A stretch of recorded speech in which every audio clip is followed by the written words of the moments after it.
We're here at 65 Moray Street on Simon Caulfield with Dan Laruccia and Andrew Malouf. We're live on site. See construction's commenced with our preferred builder, Contrast. With 6 of our discerning buyers calling Moray House home late 2024. We look forward to delivering Moray House as the pinnacle building in Brisbane.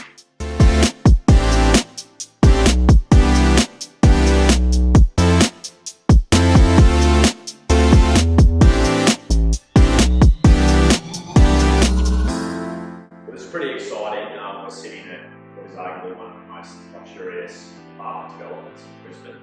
You might even argue one of the most luxurious. I'm here with Andrew Malouf and Dan Laruccia, who are the directors and developers behind Spyre, an amazing team that has, over the last decade, that I've been working with you, been responsible for arguably some of the best projects in key blue chip suburbs around Brisbane. We started our journey in New Farm, and I think it's really appropriate that we went full circle and come back to the same suburb for our second project together. But I mean, respectfully, it's chalk and cheese. The market's elevated. You as a group have elevated, and I also think our business as well has grown to be able to cater for the demands in the market.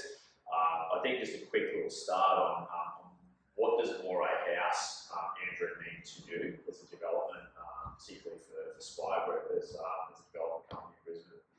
Yeah, I think Moray House for us is definitely a landmark project. It's definitely a trophy project for the group. I even remember back to the acquisition, we always thought this was probably Brisbane's best site. Now it's probably safe to say it's Brisbane's best site, and probably will be Brisbane's best project. That has a lot to do with the team that's involved. Often we've got as part of development finishes and all the project partners. It's incredible.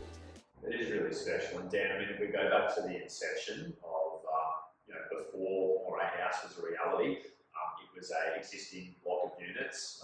There had to be a high level of vision to be able to understand and realise the potential of this site. So what drew you to 65 Moray Street, and I guess when did the vision start to be able to create something so special like Moray House? Yeah, so this site had its challenges, like all development sites, but the uniqueness of it and the once in a lifetime pinnacle site of Brisbane really drew us to not give up on this site. Yes. We've had our challenges, but the project's just got better and better. Over time, through our challenges, it's actually pushed us to actually excel and elevate this project. So that for me is very exciting, just to watch this vision come to life and have an offering that's very unique to the Brisbane market and our purchasers that are going to be lucky enough to secure one of these. Yeah, it's a great explanation. I think that leads, Andrew, to a point that maybe not every developer is comfortable talking about, but you as a group, Spyre, tend to maybe identify sites that might be considered too difficult or too hard, and maybe that's a talent that you guys as a group have been able to define, and I guess I see it as you unlock the potential. Yep. So with Moray being a challenging site, why do you think Spyre were drawn to unlocking that potential? Surely it's not just the amazing location. There was other challenges that you wanted to overcome. I think if you actually look at New Farm and you look at Moray Street specifically, you currently look at all the developments, the old buildings that are currently there, there really is such an undersupply of riverfront sites. When we sort of scoured the peninsula looking for sites, we sort of noticed 65 Moray Street. I don't think a lot of people would have looked too far into it because it was kind of tucked in a battle axe arrangement. And so I think a lot of people would have just kind of dismissed it and thought, that doesn't really look like anything. Whereas we kind of looked at it and said, we know that there's a lot of high-end developments that happen in Sydney, on the harbour, and on very difficult sites, on very sort of, large gradients. And so we thought that, it was definitely worth looking into, because we knew that if we got this site right, and we provided the right product on it, that it had the ability to be probably and continue to be one of the newest developments on the peninsula, because from what we understand right now, unless you sort of go and demolish one of the already existing buildings that have really great market based anyway, there's really not much land there. Well, there's a lot of quality infrastructure that's sitting there. Absolutely. So it's hard to identify that. I mean, I think when you're unlocking challenging sites, when you're providing a solution, you've got to have a good team around you. So do we want to touch quickly on the importance of quality consultants? Because obviously you as a group have a great internal team. You're not a big team. You know, you're obviously, I guess you could say punch above your weight. You know, relying on a small group of quality individuals to be able to cure these developments. But from an external consultant's perspective, I guess how important is it to have those people or those companies behind you helping realise projects like Moray? I think so important, if I can just come in there, Andrew, because I think Spyre's at the stage now where we've got a group of our consultants that really stand behind us. They know what we deliver to the market, so when they're standing in front of council, for example, they can really deliver our vision because they've been there before, they've helped us deliver that vision previously. So, for example, when Andrew's saying, well, you know, a lot of people can see the site potential here, and it was typically a 5-story site that we're demolishing to build 6.5 in a 5-story zone, you know, with an impact obviously on it. So our consultants really are connected, you know, with Spyre largely to deliver our vision because they understand the end game, and in understanding it and accepting it, they can convince and portray that message a lot stronger than selecting a brand new team. Absolutely, and we get a lot of consultants who actually enjoy the challenge of the sites that we bring because, you know, it's not just a typical scenario where they're kind of doing the same thing day in, day out. They kind of feel like they can work on something and try and unlock something with us as a group, and that's the really exciting part of it. And I mean, they must enjoy being on that journey as well because you're not, you know, doing these, as we call it, boxes in the sky, you know, like each home, regardless of whether it's Moray House or it was Zara or it's Arc or Glass House. Absolutely. Every project that I look at that you're responsible for, they have their own identity, and there are elements that are synonymous with Spyre. You know, typically that'll be in the detail of facades or the use of landscaping or also the boutique nature of most of your projects. But apart from that, each have their own identity. And I guess that brings a challenge in today's market because, you know, the biggest challenge that we all face, and I'm going to be devil's advocate and go, you know, how do you build these beautiful buildings? So how do we bring them from render to reality? You know, I think one thing I've admired about the way that you have approached Moray House is you have delivered the product in the sense of what it will be, and it will be the best in Brisbane. But now we've got to actually build it, and that's been a really tiresome, I guess, process that you've had to go through because you've got great relationships with some of the best builders in the state, if not the country. So let's get to the nitty-gritty. How did you actually come to choosing Contrast Construction as your preferred builder? And, you know, what are some of the challenges that you've faced recently in the evolving construction game that every developer is facing at the present time? Yeah, so I think we always had a very particular brief from the start. Even when we acquired the site, it was very important to us that, you know, and we don't see this as a development. We really see this as 6 individually highly crafted, exclusive homes, right? And in order for us to do that, we needed to find a builder that not only had experience in high-end architectural homes, but also had the capabilities and the systems in place to build multi-residential. And as you can imagine, the hardest thing is that there's a lot of builders that build homes and there's a lot of builders that do multi-res, but there's not many builders that sit in that middle junction that we needed, where they had that home experience to give the detail and the quality and the craftsmanship that we needed, but then obviously the commercial aspect side of built-in multi-res. And it was from doing a lot of scouring and talking to a lot of people that sort of Contrast were a company that, you know, made a lot of sense for us. You know, they'd been around for nearly 25 years. You know, 2 brothers who were incredibly committed to, you know, doing a lot of high-end quality product. Yes. And they've been doing high-end architectural homes all through blue chip locations like Ascot and Hamilton and Laruccia. So just, you know, it made a lot of sense to us from that perspective. And Dan, what about the challenges? I mean, there's a lot of exposure with builders, and again, you guys not only pulled together a project down the coast that I think a lot of groups would have not known how to deal with the realities of the builder going and solving the challenges of getting that project completed. So you've I guess you've been through the process of the ugly side of that construction phase that we're currently going through. Thinking about some of the relationships you have had and being able to deal with that and giving confidence to buyers moving forward, do you think some of the lessons that you've had to go through recently have maybe changed the way that you approach the appointment of builders? And I think it evolved you as a group as well. Definitely, Simon, and those lessons are at the forefront in the market right now for every developer. And we'll continue to do business like that in the future. We've also did business like that previous to having to complete the Condev building. So right now for the banks, I'm glad that they're starting to talk about now that Hutchies are not the only answer or option in the market. I'm glad that they see our vision. Let's have a look at the builder, what they've got in their books in the current market. Let's look at that individual risk exposure for that period of time when we construct. It's the model that not every builder fits your project at that time as well. So we've looked at obviously our due diligence behind the scenes and risk mitigation. We've obviously got the runs on the board for completing a site, but we want to have a white paper that talks about what we do as a company prior to actually starting construction as well. And that is we procure a lot of materials and finishes and trades. We understand the design intent behind it. So in the unfortunate event we have to step in on a future project again, we have the smarts and control. We can take over the site. What I also like about Contrast though is that the guys went through a 9-month consultation with these builders before signing a contract. And that was to really figure out the design elements of this. I mean, that's almost 2/3 of the actual anticipated completion. Correct.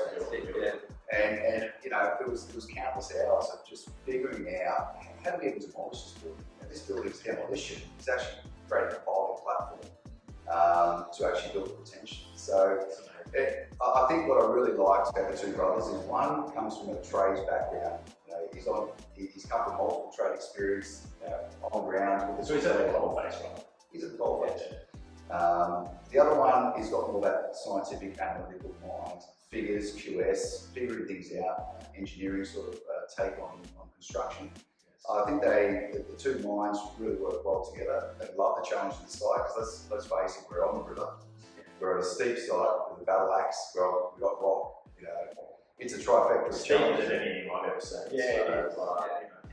So it was just refreshing. These guys not only have the background that he spoke about, award-winning high-end home builder, but also experiencing the multi-res space. They also enjoy the challenge of figuring out this construction because let's face it, they keep the construction program on time, on budget in the early days. It means that we're not rushing finishes, we're delivering quality at the end of the project. We've got our trades that are not under pressure.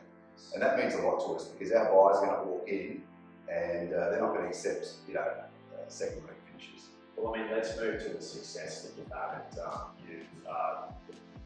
Developing real estate's not always about seeing records, but I think all of us can agree that when you do set a record, it's an honour that you don't take lightly. It's recognition is the buyer first, that has appreciated the vision. And I think this is a point that's really underestimated in selling property and being a developer. You can have the greatest vision in the world, but if the buyers don't share that vision, it is that.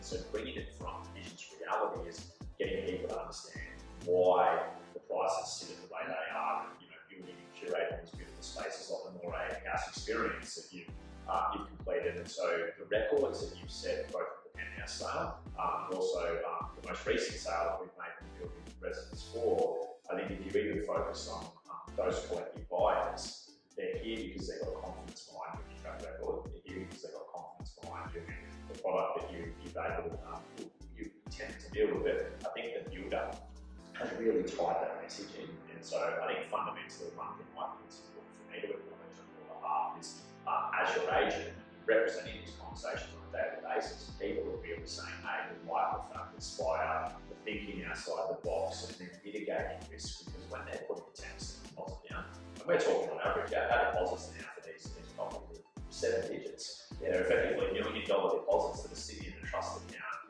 on the premise that in 18 months, or I should rephrase it, in 14 months' time, we'll have a building complete for them that they know that reality is going to be there. So I think that's a recognition that not every developer can sit there and say, well, hey, not only are we delivering, but we're also focused on that. So the importance of delivery for your clients must be a critical part of the key standard for Spyre. It's not just about delivering good marketing, creating these wonderful vendors, it's then also going, this is what we're capable of doing. And this isn't just your first foray. I mean, Glasshouse has obviously probably played a part in that as well, where you set a record in the coast, ironically, for another amazing penthouse sale. So I think encapsulating all of that, how important is it for you to be able to have that confidence for your clients, for these purchases, that they know that they're getting what they're paying for? And it's not a responsibility we take lightly, Simon, because we don't underestimate that 7 digits sitting in a trust account for a period of time. It's a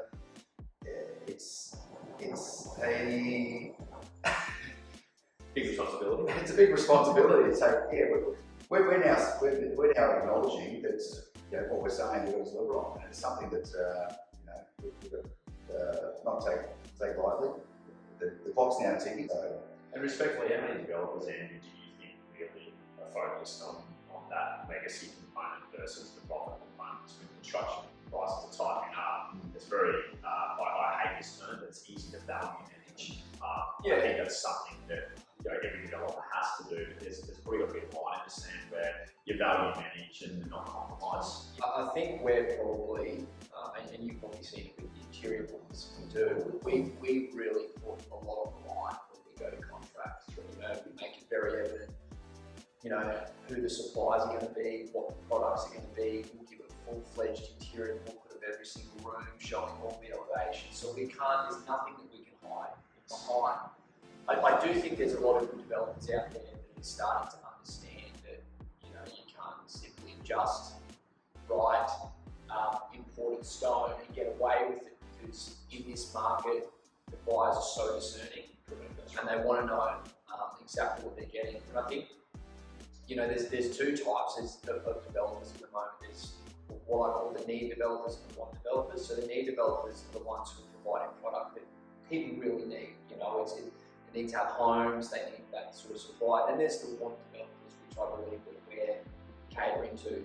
They don't need our product, but they want our product. And they want our product because we're willing to provide something that they're not used to, or is at a different level of quality and finish and stuff like that. So it's very important when you're playing in that aspect or that realm of the want developing, that you can't hide behind that quality. You can't be DMing. You really need to look at every little area, So I think that's, I think there's some good developers doing some good things at the moment. We're starting to see a little bit more of that. And maybe you guys are, spearheading that because, there's an ambition to not be average or standard.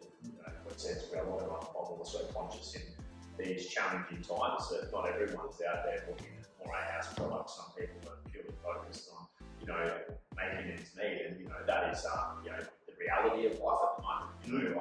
But I also think that there's a recognition in Brisbane, and I think that brings us to a closing point. Is Moray House undeniably not only the success today with our sales, but also now the appointment contrast is clearly setting this building up to be what I think is the pinnacle of ultra luxury living in Brisbane. How important, Dan, do you think, from your perspective, Moray House is to defining that new category and I guess elevating the standard of living that people don't expect in high-end apartments in Brisbane moving forward? Look, I'll go as far to say, Simon, that I think it's the pinnacle project of Spyre right now for the Brisbane market. I think I can't see how we could elevate past Moray House as a developer. It's a bold statement, and I love it. Andy? Yeah, I really think it's going to be, specifically a project for us that sets the standard of what can be done on the sites. I think that's what it really comes down to. What is achievable?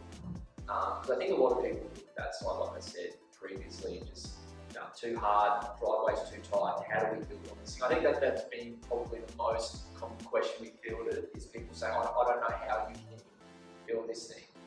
But I think if we're willing to take a bit more of a forward-thinking approach to it, the ability to unlock new sites, more constrained sites, then I think you can obviously find sites that fit that level, like Moray House does, to then provide a product that can push you into that ultra luxury category. category.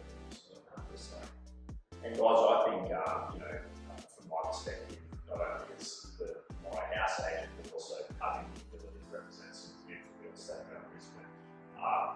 What people have grown to realise is Brisbane is no longer this little city that, is capable of selling $5 million properties. And, I think in this year alone, we were doing some research the other day, and we recognised a 350% increase in property sales, over $5 million since 2017. So that in itself has told me that the product is now improving, the vision from developers like you is now improving, but most importantly, there's buyers there and they want this. And I've got a saying that I'm sticking by at the moment, which is really relevant to real estate, is people overestimate how much they can achieve in one day, but they underestimate what they can achieve over time. And I think for you as a group, and it's a real honour to be able to work with you both and the entire team, is that Moray House has been a vision that might have started when you purchased the site, but ultimately the foundations of that vision have come from a series of successful buildings. And one thing that I see with you as a group is that you're always constantly pushing for more, but it's not what you want, it's taking that lifestyle benefit, that improvement for residential living and saying, how can we just keep doing it better? And I love that part of what you're doing, because we've got a responsibility as both developers and builders and agents to continue to improve on the infrastructure that's here. We've got a city that has got a crazy amount of wealth that's been invested in some key infrastructure projects. We've got people moving to the state in unprecedented levels. So to be here and be working on Moray House is a true honour. I think we're all going to stand here at the end and we're going to see this reality. And I think it'll even reset the expectations again. But I want to thank both of you for taking the time today to share your thoughts. I think it gives some really great context to not only what Moray House is about, but who you guys really are as a group. And it's just great to be part of the journey. So, all thanks, Dan. Thanks, Dom.